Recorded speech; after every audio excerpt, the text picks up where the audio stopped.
నా పేరు నరసింహ నాయుడు. విఎన్పురం మాది. విఎన్పురం విలేజ్ నుంచి నాకు నొప్పిస్తూ వచ్చింది.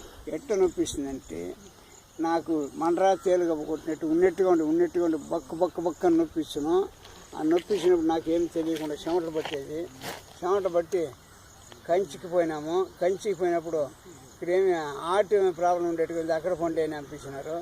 అక్కడ శంగలు పట్టుకుపోతే అక్కడ వచ్చిందని ఇక్కడ ఏం ప్రాబ్లం లేదు, ఆర్ట్ కూడా సుమారుగా ఉంది, నీకేం రాదు అని చెప్పినారు. అక్కడ ఒక సిస్టమ్ కేరళ ఉండి బెంగళూరుకి పోతారంటే డిప్లో హాస్పిటల్ ఉంటుందా మీకు బాగా చేస్తారు, ఏం ప్రాబ్లం అని చెప్తారు, వీళ్ళు చెప్పలేరా, ఇక్కడ అంతే చేసేది అనేది. డిప్లో హాస్పిటల్కు ఆయమ్మే వచ్చింది, కేరళ ఆమె తీసుకొని పోయింది నర్సమ్మ.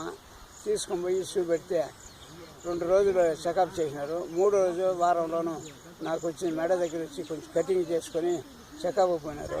చెకప్ పోయిన 10 రోజులకు అడ్మిట్ చేసుకున్నారు.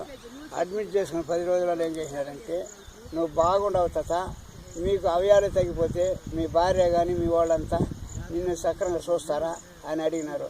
మా భార్య మా వాళ్ళంతా నన్ను బిడ్డ మారి సాక్కుంటారు, నన్ను ఏమి అనుకోరు అని చెప్పినాను. నీ డ్రెస్ చూస్తే ఎమ్మెల్యే మారి ఉండవు, నిన్ను చూస్తే నీ గిర్దాలు చూసి అంతా చూస్తే మీసాలు ఇట్లుండదు తాత, నిన్ను సాకుతారా, మళ్ళీ అవయాలు పోతాయి, నన్ను ఏమి పోయినా మా భార్య మా బిడ్డలంతా బాగా సాకుతారు అని నేను చెప్పినాను.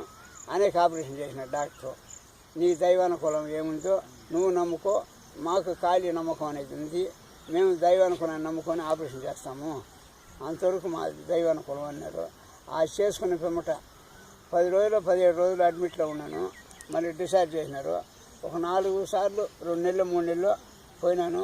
ఆడికి కట్ చేసినారు. ఆ నుంచి నాకు అప్పుడప్పుడు నొప్పిస్తూ వచ్చింది. మళ్ళీ ఆ నొప్పికి ఏమి లేదు. ఇంతవరకు ఈ 18 సంవత్సరాలను నాకు ఆ నొప్పి అనేది లేదు, ఇంతవరకు ఉండాలి.